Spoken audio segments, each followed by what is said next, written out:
In the May 2016 issue of Hornby magazine, we review Hornby's latest Class 67 diesel, now fitted with twin-track sound.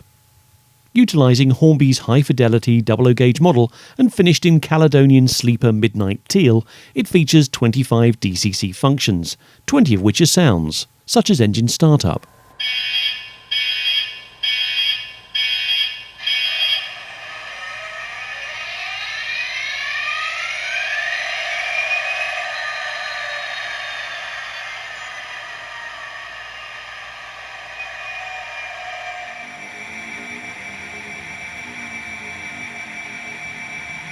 Other sounds include a selection of air horns and brake release.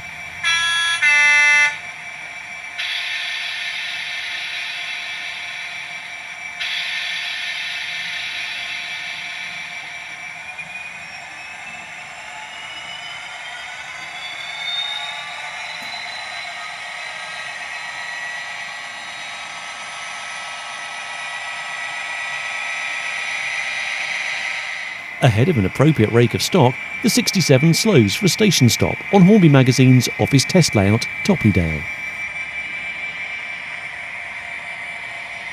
Engine response on our sample was good. Revs can be increased and decreased by notching up or down and offered realistic control, with the idle and full power sounds available on function keys too.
You can read the full review on Hornby's TTS-fitted Class 67 in the May 2016 issue of Hornby magazine.